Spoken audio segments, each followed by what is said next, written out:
Now, even if somebody lives 100 years, what is 100 years compared to the 5,000 years of modern history of humankind?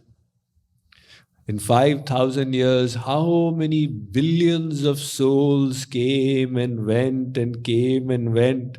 We will also come, and then we are here and we will go away.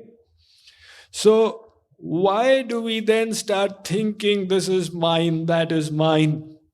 The whole world belongs to God. Not just to say it in words, to feel it. To say it in words is very easy. There was one Mahatma Ji, he went to the house of one devotee and he said, "Oh, such a wonderful house, whose is this?" The devotee said, "Guruji, it is all yours." Guruji said, "Really?" And that car standing outside, and this fridge, and this television, whose is it? He said, "Guruji, it is all yours. Everything we have is all yours." Guruji said, "I did not know that I had so much of property in Virginia. Now that you are telling me, I have come to know. Do one thing. You put it all into the U-Haul truck and send it to my ashram." Now the host thinks, what kind of Guruji is he?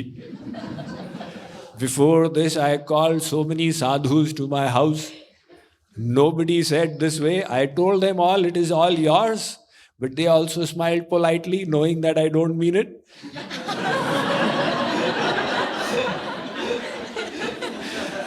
He seems to have become a new sannyasi. He doesn't know the ways of us householders. Babaji, when did you take sannyas, the path of renunciation? Are you a new sannyasi? Don't you know, we say it is all yours, but don't you dare touch it. So, not that way with the mouth, to feel inside that everything I have actually belongs to God. We have yavat bhriyeta jatharam tavat swatvam hi dehinam adhikam yobhimanyeta sasteno dandamarhati. We have the right to what is necessary to sustain our body, and the rest must all be engaged in the service of God. All right. So that is the fifth. And the sixth point is to give up the pride of having surrendered. Now, if we surrender and then we harbor this pride, I am surrendered to God, that means we are not surrendered to God. If somebody is surrendered to God, you ask him, are you surrendered to God? What will he say? No. First of all, he will never feel that I am surrendered to God. And even if he feels, he will never say. But the important thing is, he will never feel. A devotee will never feel that I am a devotee. One person, he went to a village. He heard that everybody in the village is a Vaishnav, a devotee of Vishnu. So he was also a Vaishnav. He had this rule that he used to eat from the house of Vaishnavs. So he went and knocked on one person's door and he said, I'm a traveler coming from far. I'm very hungry, but I would like to eat from the house of a Vaishnava, a devotee of Vishnu. Are you a Vaishnav? That person said, I am the biggest sinner. I am not a Vaishnav. This person living in that house is a Vaishnav. You please goes to his house. So he went to the next house and he knocked out there, are you a Vaishnav? Oh, absolutely not. But that person there is a great Vaishnav. You go to his house. Now he went to 7, 8 houses and he said, people were telling me everybody is a Vaishnav and everybody is denying. Then he understood the meaning, what it means. A Vaishnava, a devotee of God, will never think I am a devotee. He'll think I am the most fallen, the others are devotees. So, the sixth point of surrender is to surrender the pride. If I have been able to surrender a little bit, it's because God and Guru bestowed their grace. Otherwise, me, a soul of Kalyug, where was this possibility? So Sri Krishna says, Arjun, by this means of surrender, you will overcome Maya. And Kripaluji Maharaj, just to remind you, said the same thing. Sharanagata parho kripa yah gita ko gyan. He particularly emphasizes this as a very important verse. This is the Gita Gyan, surrender to God. 15. Namam dushkritino mudha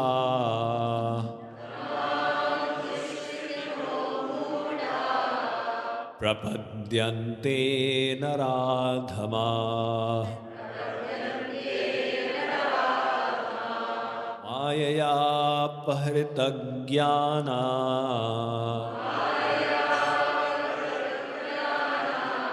asuram bhavamashrita.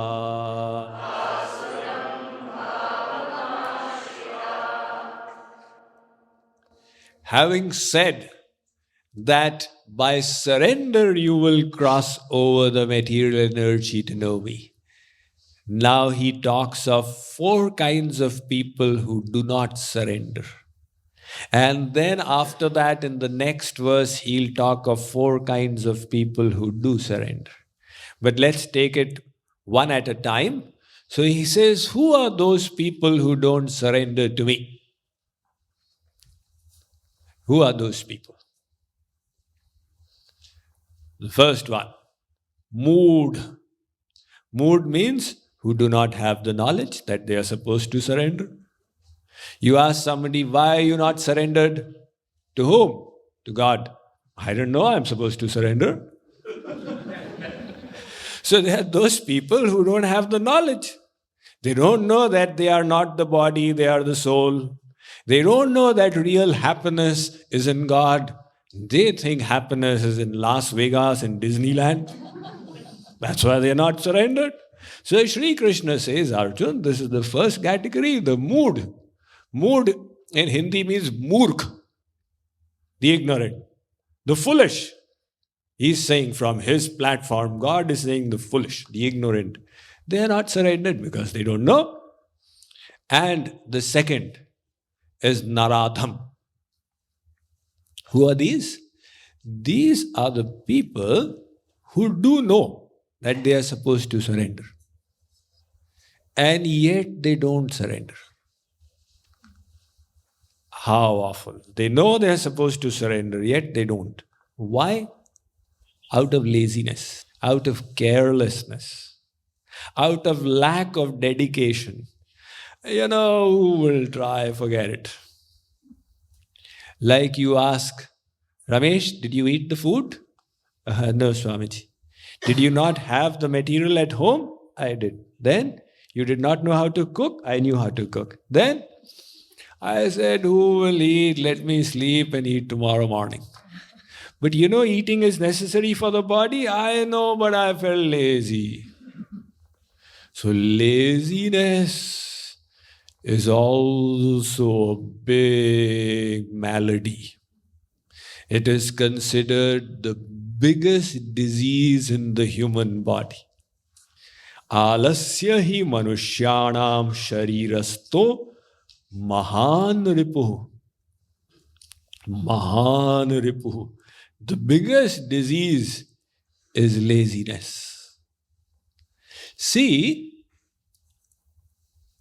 having attended the lecture, you have basically got an idea what you're supposed to do.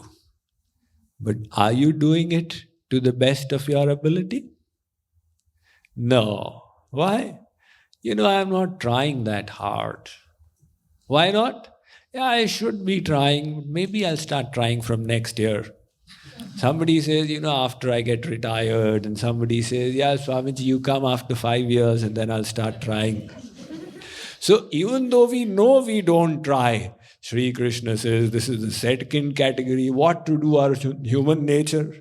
They are all my children. I have to bear with them. And then the third category.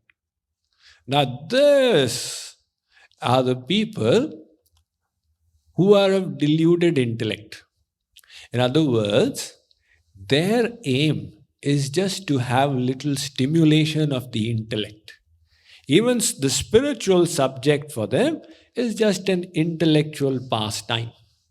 So they will go and hear the lecture of any Swamiji, Panditji, Guruji, Mahatmaji, Mandaleshwarji, and then they'll go and sit on their sofa and over cigars they will discuss. He said this Advaitvad, but I said Dvaitvad, but he said Achintya Bheda Vedvad, but in other words, for them, it is just some kind of intellectual discussion, like you discuss whether Obamacare is right or wrong. Similarly, you discuss about these topics. They are not something that concerns our practical actions. So, Sri Krishna says, Arjun, this is the third category of people who don't surrender. They have their 3-4 questions, pet questions. And whoever comes for the lecture, they go and ask the same question. Why did Sri Krishna do Maharas? Why did Ram hide and kill Bali? Why did he do such a thing? No matter what they explain, they are not interested in understanding. Their aim was a little bit of intellectual entertainment. Like one person, he came to me, he said, Swamiji, I've understood everything. I said, that's your pride, I've understood everything. But there's one question that nobody has been able to answer so far. I said, that's a very strange kind of pride, isn't it? I have this question that nobody can answer. But it is said, even fool can ask a question that a wise man cannot answer. What is your question that is so important? He said, that Shravan Kumar, what was the name of his parents? I'll tell you the truth. Preaching in India, I've been asked this question 100 times.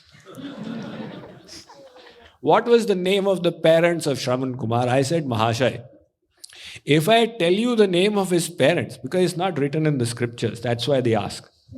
If I tell you the name of his parents, then will you ask the name of his grandparents?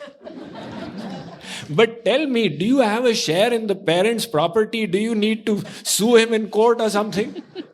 What personal interest do you have with his parents' names? Why don't you ask a question of how I can purify my heart, how I can move ahead, how I can remove my defects, how I can develop virtues, something more relevant to yourself? What do you have to concern with Shravan Kumar's parents? One person, when the Ramayana was on television, Ramanand Sagar's Ramayana, in the early 80s, so one person, he came and said, Swamiji, this Sugriv and Bali and all, they had tails. But Tara, etc., their wives did not have tails. Why did they not have tails? I said, now listen, you go and ask this question to the director Ramanand Sagar. Maybe he ran out of tails. So Sri Krishna says that's the third category, Arjun, Maya Pahrita Jnana, of deluded intellect. And the fourth category is Asuram Bhavam Ashrit. Asuram Bhavam Ashrit are those who dislike God, who have a hatred for God, who have an envy for God. So there are those people also. Why is Sri Krishna saying, worship me? Sri Krishna is very proud. Why does he tell Arjun, you worship me? Jesus Christ also said, I am the path, I am the... Why did he say, I am the path and I am the way? He's a very proud person. So people who dislike God, Asuram, they are of the atheistic mentality, the demoniac mentality. Sri Krishna says, Arjun, that is natural that they don't surrender to me. So he says, Arjun, listen, there are these 4 kinds of people who don't surrender. Now, we people are also not yet surrendered. If we were, we would be God realized. So, we must be in one of these 4 categories. That's why we are not surrendered. So you have your pick. Which category are you in? See, the first category cannot be that you did not know you're supposed to surrender because you have attended the lectures, read the books. The third category, argumentative to the extreme, I don't see anybody like that out here. This is 1 in 1,000. And usually they don't come so far. The fourth category, jealous of God? Absolutely not. If that was the case, then why would you take out your weekend to be out here? So that category also doesn't apply. So then, which is the category left? That's right. By elimination. Although we know what we are supposed to do, we are not doing it. Why? Out of laziness. So that laziness needs to be shed. We need to push our body, our mind, our intellect in the direction of our knowledge. In the direction of what we have understood, we need to endeavor to make it practical. So God helps those who help themselves. You have to attract God's grace. You try your best and leave to God all the rest. You have a sincere desire, I wish to surrender to God. But if you have a sincere desire, it will manifest in the fact that you are endeavoring tremendously. If you say, I love this new movie that's been released. How many times have you seen it? I have not seen it as yet. What kind of love is this? I love my country. And when the country goes to war, that person runs away somewhere.